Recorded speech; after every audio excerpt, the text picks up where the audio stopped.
Do you think a lot of the NBA analysts and stuff will have to recant some of their conversations about the Joker if he get put out the second round?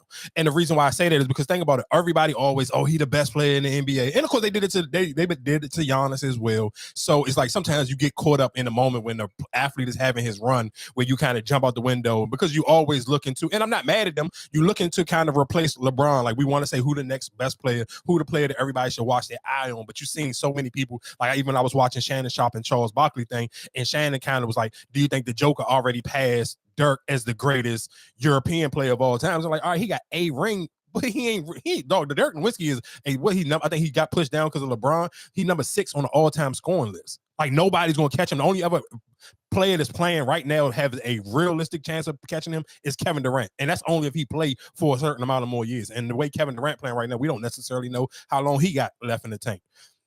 So when I heard it, I'm just kind of thinking like, all right, but what if he go out this season? I don't necessarily, because a lot of people didn't feel like they was going to leave. I still can't discredit him.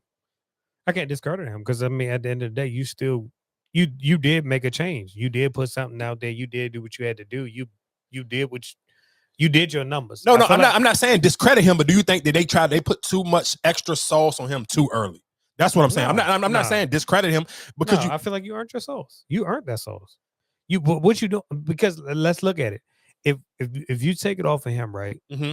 and then you buy into Embiid ain't never been to a championship.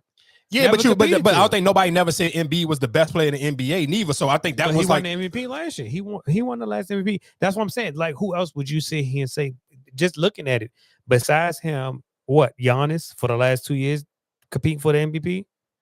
Because anybody else, but that's what I'm saying. I think even with the MVP category, and ladies, I promise you, I swear to God, we're gonna get into some women conversations in like 2 seconds. But I think even with the Embiid conversation or the MVP conversation, I think they're the same way you do. We can all agree that they did the Rookie of the Year a disservice. Like most people, if you watch enough basketball, a lot of people felt like it should be Chet, especially because Chet is still gonna be playing in the playoffs, and we're not gonna see Wemby again until next season. So of course, realistically, I think that. But if we say even if the Joker go out, it's like.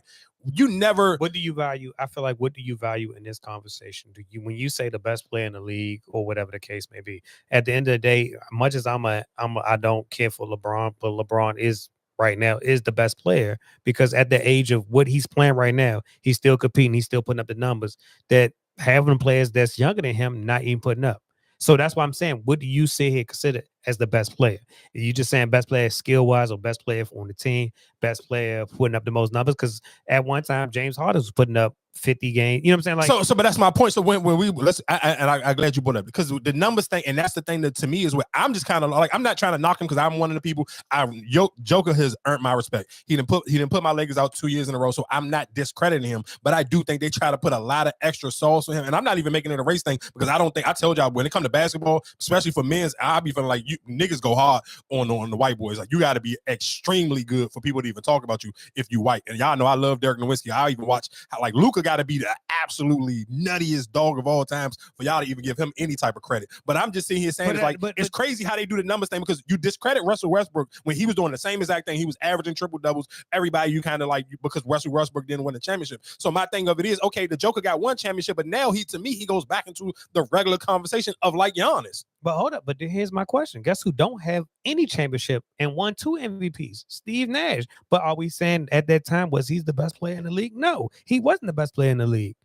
So that's my point of why people saying it. But then that's why I don't take credit from Joker because guess what, Joker he competed in the finals 2 years in a row, right? No, 1 year. That's my point. They putting too much up. He only won. He only been once.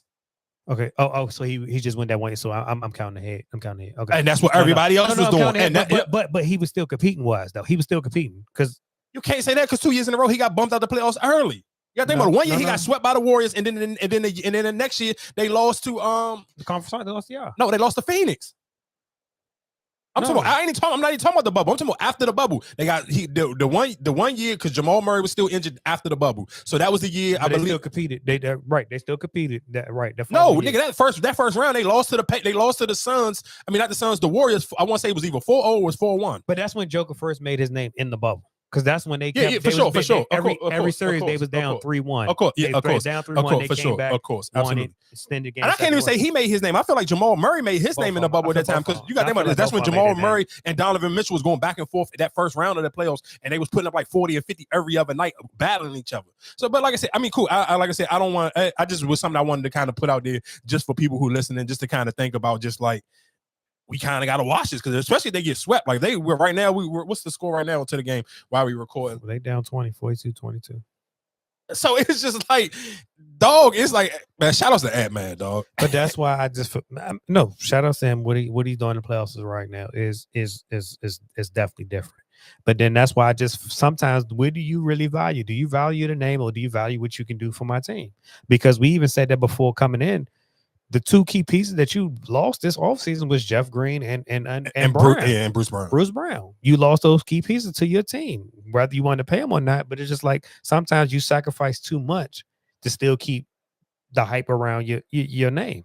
Yeah, and you know the crazy thing is, and shout out, oh man. Oh, yeah. Shout out to Draymond. Draymond was being a real when he kind of gave Rudy Gobert some credit. It was almost like a little backhanded joke, but he was like, no, Rudy Gobert right now is balling. And that is one of the takeaways that I seen when I was just talking about the game with Dad and Matt yesterday. And I was just like, I watched Rudy Gobert get put in the pick and roll, and he was not looking shook. When he had to pick up Jamal Murray, he was cool picking Jamal Murray up at the 3-point line. He was cool with picking Michael Porter Jr. up at the 3-point line. If you put him in the pick and roll, he was not ducking no smoke. And the fact that you say that, but then you also got to give credit to everybody else playing defense too. It is a defense. No, it's a team. The team played absolutely great. So then do you kind of slight? That's why I say sometimes you do kind of slight that whole situation. I remember even before coming in this series, I told you, I'm like, Rudy Gobert might be food for Joker. But then, like I said, the way they played him in the scheme wise, and you playing everybody else, I'm making everybody else difficult to put up them shots in the way you flow in the game as it is before. And it's just like, even with Rudy, you ain't even playing this game. And they up by 20. They up by more than what they were last game. So that's what I'm saying. Also, he did end up missing this game. Yeah. For his first one, shout out to Rudy Gobert for missing this game because he did make the odds go up higher. Crazy. That's a crazy decision you got to make. To miss out on the game. Yeah. Especially during the playoffs. I don't know. Yeah, you gotta really love your girl. You gotta really love your. You gotta really love your girl, or she gotta get you crazy. No.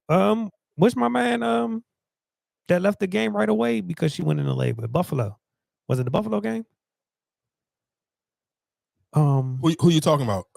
Was one of them like the receivers or something? They doing the Super Bowl. I think it was like doing the Super Bowl before they left. No. Was it Eagles? I know what you're saying. People have done it before. Let's be clear. People have done it before. It's a huge decision that you got to do. I don't necessarily know. I'm not gonna lie to you. I don't necessarily know if I would do it, but I'm sure if you're. I can tell you one thing. You ain't got no kids. You missed that birth. No, that's what I'm saying. I get it. But if I'm the breadwinner, you should have flew it out there. But some people got beliefs, and it's. Yeah, I'm not mad at them. Like you said, they up by a dub right now, so I don't necessarily care. Shout outs to Anthony Edwards. Shout outs to the Minnesota Timberwolves.